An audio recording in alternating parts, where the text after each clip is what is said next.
যত রকমের রেসিপি খেয়েছেন তার মধ্যে সবথেকে সেরা, একেবারে ইউনিক এবং দুর্দান্ত স্বাদের এক অভিনব নতুন রেসিপি, যা খেতে এতটাই দুর্দান্ত হয় একবার খেলে এর ভক্ত হয়ে যাবেন। বাড়ির ছোট থেকে বড় সবার দেখবেন ভীষণ পছন্দ হবে। একবার খেলে বারবার খেতে চাইবে, আর কাউকে খাওয়ালে তো বারবার রিকোয়েস্ট আসতেই থাকবে। মাত্র 5 থেকে 7 মিনিটের মধ্যেই রেডি হয়ে যাবে। খেতেও যেমন দারুণ হয় আর বানানো ততটাই সহজ, যে কেউ বানাতে পারবে। দেখে নিন আজকের সহজ রেসিপি, যা একবার খেলে বারবার খেতে চাইবেন। নতুন এই রেসিপি বানাতে তার জন্য লাগবে প্রথমে ক্যাপসিকাম। প্রথমে একটা ক্যাপসিকাম নিয়েছি দেখুন, আর ক্যাপসিকামকে প্রথমে ভালো করে ধুয়ে পরিষ্কার করে নিয়ে তারপরে একটু পাতলা পাতলা করে এরকম রিং রিং করে কেটে নিতে হবে। প্রথমে ক্যাপসিকামে যে মুখের কাছে অর্থাৎ যে বোটাটা আছে এটাকে কেটে বাদ দিয়ে তারপরে ক্যাপসিকামের গাগুলোকে একটু এইরকম রিং করে কেটে নিতে হবে। আর কাটার পরে কিন্তু ক্যাপসিকামগুলোকে ধোবেন না, প্রথমে গোটা অবস্থায় ভালো করে ধুয়ে নিন, তারপরে এইভাবে করে রিং করে কেটে নিন। আর ক্যাপসিকামগুলোর গায়ে কিন্তু সঙ্গে সঙ্গে নুন মেশাবেন না, তাহলে কিন্তু অসুবিধে হবে। নুনটা কখন মেশাতে হবে এবং কেমনভাবে রান্না করতে হবে তার জন্য ভিডিওটি দেখতে থাকুন অনবরত। স্কিপ না করে দেখলেই ভালোভাবে বুঝতে পেরে যাবেন, আর এইভাবে বানাবেন ভীষণ টেস্টি হবে। তারপরে দেখুন নিয়েছি একটা সেদ্ধ করে নেওয়া আলুটাকে প্রথমে এইরকম দুফালি করে সেদ্ধ করে নিয়েছি। তারপরে একটা ছোট ফুটোওয়ালা গ্রেটার দিয়ে গ্রেট করে নিচ্ছি। একটা সেদ্ধ আলু এখানে দিতে হবে, তার জন্য আলুটাকে একটা গ্রেটার দিয়ে এইভাবে গ্রেট করে নিতে হবে, তাহলে একেবারে মসৃণ, একেবারে টেক্সচারটা দুর্দান্ত হবে। ম্যাশার থাকলে ম্যাশার দিয়েও ম্যাশ করে নিতে পারেন, না হলে সবথেকে ভালো হয় যদি এইরকম গ্রেটার দিয়ে গ্রেট করে নেওয়া হয়। আলুটা গ্রেট করে নিলাম। তারপরে একটা বাটি নিয়ে নিচ্ছি, মিক্সিং বোলের মধ্যে প্রথমেই দিয়ে দিচ্ছি একটি কাঁচা ডিম। এই ডিমের মধ্যে একে একে উপকরণগুলো মিশিয়ে নেব। প্রথমেই দিয়ে দিচ্ছি সেদ্ধ করে নেওয়া গ্রেট করা আলু, তারপরে দিচ্ছি পেঁয়াজ কুচি। পেঁয়াজটাকে এইরকম ছোট ছোট মিহি করে কেটে নিতে হবে।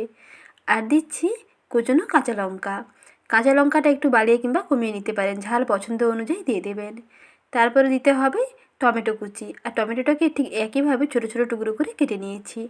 তারপরে স্বাদ মতো লবণটা দিয়ে দিচ্ছি। আর সবশেষে দিতে হবে 1/2 চামচ কর্নফ্লাওয়ার। এই কর্নফ্লাওয়ার দিলে এর টেস্টটাও যেমন দুর্দান্ত হবে, তেমন এর বাইন্ডিংটা কিন্তু দারুণ হবে। তার জন্য 1/2 চামচ কর্নফ্লাওয়ার অবশ্যই দেবেন। কর্নফ্লাওয়ারের বদলে 1/2 চামচ ময়দাও অ্যাড করতে পারেন।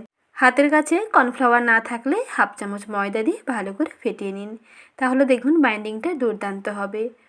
এখন সব কিছুকে বেশ ভালো করে ফেটিয়ে নিচ্ছি। এখানে কিন্তু আর কোনো রকম উপকরণ দিতে হবে না, কোনো রকম মশলাপাতি দেওয়ারও প্রয়োজন নেই। শুধু এই কটি উপকরণ দিয়ে ভালো করে মিশিয়ে নিন।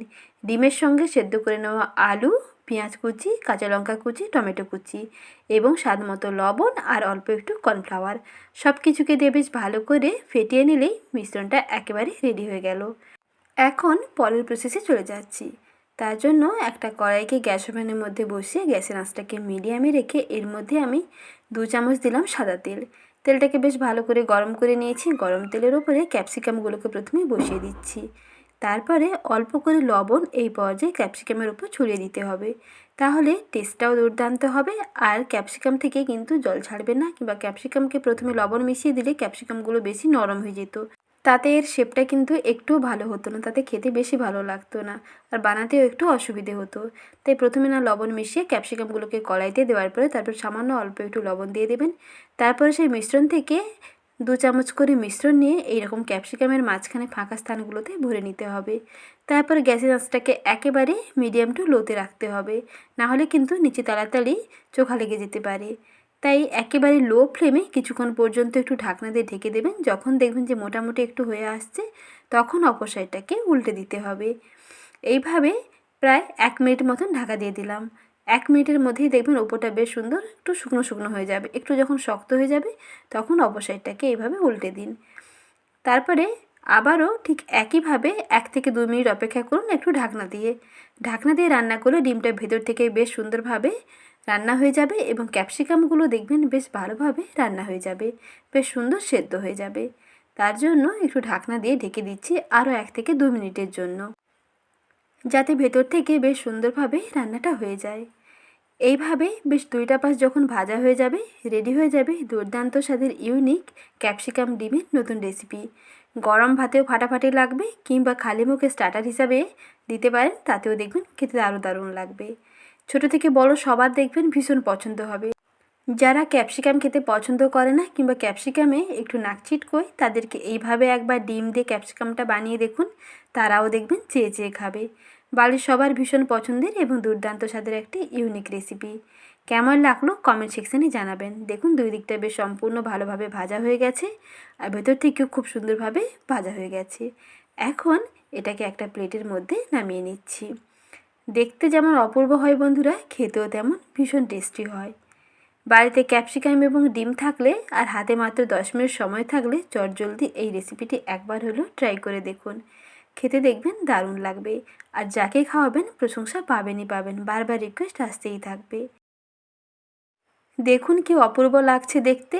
দেখতে যেমন সুন্দর হয়, খেতে কিন্তু তার থেকে আরও বেশি ভালো হয়। একবার না বানিয়ে খেলে বুঝতেই পারবেন না যে খেতে কেমন হয়। তাই দেরি না করে আজই রেসিপি দেখে ঝটপট বানিয়ে ফেলুন। খেতে দেখবেন দারুণ লাগবে, ভীষণ টেস্টি হয়। একবার খেলে তো বারবার খেতেই চাইবেন। আর এই লোভনীয় সহজ রেসিপিটি ভালো লেগে থাকলে প্লিজ একটি লাইক করবেন। সঙ্গে চ্যানেলের নতুন দর্শক বন্ধু হয়ে থাকলে চ্যানেলটিকে সাবস্ক্রাইব করে নতুন বন্ধু হয়ে সঙ্গে যুক্ত থাকবেন।